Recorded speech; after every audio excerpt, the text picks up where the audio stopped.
आज सुबह सबसे पहले उठ के लिया भगवान जी का आशीर्वाद और प्रसाद दिया मैंने आध्या को। आज आध्या भी जल्दी उठ गई थी और इसको ये प्रसाद खाना बहुत अच्छा लगता है। सुबह सुबह कोई भी हो, भगवान जी का प्रसाद बोल के मज़े से बैठ के खाती है और बांटती भी है, पर आज इसने नहीं बांटा।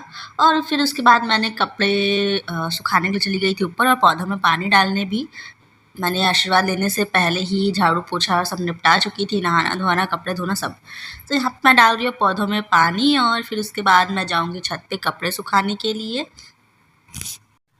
आज ब्रेकफास्ट में कुछ भी नहीं बनाया था क्योंकि कल के ही पकौड़े पड़े थे, तो वही हमने चाय और पकौड़े खाए आज।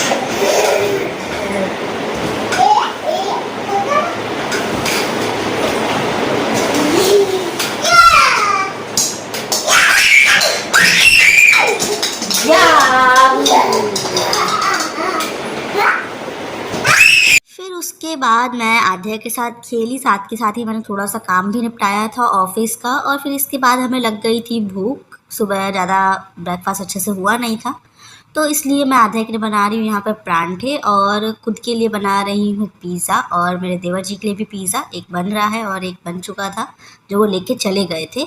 और यहाँ पे आध्या को नॉर्मली खिलाया आज, क्योंकि ज़्यादा पिज़्ज़ा एंड ये सब रोज़ अच्छा नहीं है उसके लिए, हमारे लिए तो चलता है। और फिर उसके बाद मैंने फिर आध्या के साथ खेला। मैं दिन भर आध्या के साथ ही खेलती हूँ, सिर्फ नाम के लिए ऑफिस का काम करती हूँ।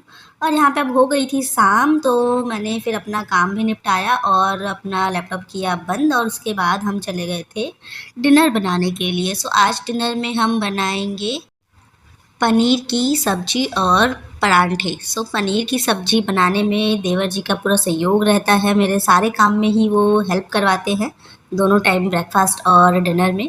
फिर पनीर की सब्ज़ी बन चुकी है, अब मैं यहाँ पे बना रही हूँ रोटी बनाने के बाद हम बैठ जाएंगे अब खाना खाने के लिए।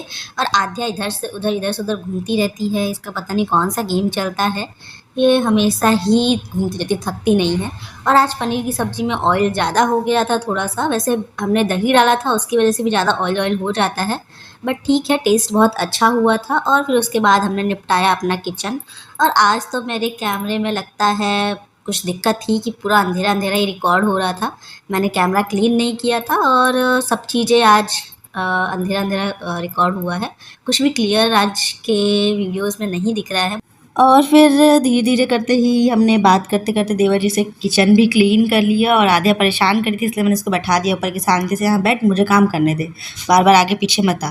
फिर उसके बाद कपड़े फोल्ड किए हमने, जो सुबह के धोए थे वो हो जाते हैं कपड़े, और चादर वगैरह धोई थी आज तो ज़्यादा ही हो गए थे कपड़े। फिर उसके बाद हमने कपड़े फोल्ड किए, कपड़े फोल्ड करते करते मुझे पीछे एक मकड़ी दिखी थी जिसने मुझे आज बहुत मेहनत करवा दी, मेरा काम बढ़ा दिया। क्योंकि मकड़ी दिख जाती है तो मन में वहम हो जाता है कि ये आध्या खेलती रहती है, खाने वगैरह में ना आ जाए, तो उसके लिए कपड़े लपेटने के बाद हमने किया यहाँ पे सफाई अच्छे से। यही सोफ़ा जो है, सोफ़ा कम बेड है, जो हमने ऑनलाइन मंगाया था इंस्टाग्राम से, और बहुत ही अच्छा है ये, इसकी क्वालिटी हमें करीब 1 साल हो चुका है यूज़ किए हुए, ज़्यादा महंगा भी नहीं पड़ा था और ईज़िली पोर्टेबल भी है, कहीं भी आप इसको रख सकते हैं। कभी जैसे हमें ज़रूरत पड़ती है तो उस रूम में ले जाते हैं, कभी गेस्ट ज़्यादा आ गए तो यहीं पे इसको लंबा कर लेते, पूरा बेड बन जाता है ये, और ईज़िली इसमें 3 लोग आराम से सो सकते हैं। और सोफ़ा बन जाता है और साथ ही सिंगल बेड भी ये बन जाता है। अभी हम सिंगल बेड बना के ही रखते हैं, बट मैंने सोचा कि अब इसको साफ़ करी तो थोड़े दिन सोफ़ा बना के रखते हैं, इसको सोफ़ा एज़ अ रखेंगे। फिर यहाँ पे देखिए कितना पीछे से कचरा निकला है। अभी मैंने नवरात्रि के टाइम पे ही इसको साफ़ किया था अच्छे से, बट फिर इतने 1 हफ़्ते में फिर कचरा हो जाता है, पता नहीं इतना कचरा आता कहाँ से है, समझ ही नहीं आता। सो ये अब मैंने लगा दिया अच्छे से झाड़ू, अब इसको मैं अच्छे से झाड़ू से झाड़ूंगी तिल्ली के और फिर कपड़े से भी पोंछूंगी। और यहाँ पे आध्या भी साथ साथ करवाती ही है काम, हर जगह पे मेरी मदद करवाती है। सोलो पेरेंटिंग चैलेंज सोलो नहीं है, मैं आध्या की केयर करती हूँ, आध्या मेरी भी केयर करती है। सो इस तरीके से ये चल रहा है हमारा रूटीन। जिस तरीके से आध्या मेरा काम करवाती है, हर जगह पे कोई भी काम करूँ उसमें साथ ही साथ लगी रहती है, इतना तो कभी इसके पापा ने भी नहीं करवाया है, उनको कोई मतलब नहीं होता था और इसको बहुत मतलब होता है, ये हर जगह पे मेरे साथ ही रहती है। फिर साफ़ सफाई के बाद हमने यहाँ पर इसको बिछा दिया है एज अ सोफ़ा। और यहाँ पे आध्या भी देखिए दबा दबा के कह रही है कि मैं भी बिछाऊंगी, और फिर सोने के लिए खोजती है। और अब चादर भी कह रही है कि दो मुझे, मैं बिछाऊंगी, मम्मी क्यों इतना काम अकेले करती हो, मैं सब कर दूंगी आपका काम। सो बेटी हो तो ऐसी। अब आगे देखते हैं कितना हेल्प करवाती है।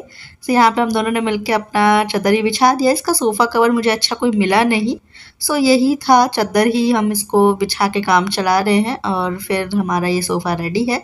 इसके बाद हम चले गए थे सोने मस्त। अब मिलते हैं नेक्स्ट ब्लॉग में। सो आज के लिए इतना ही। Bye bye. गुड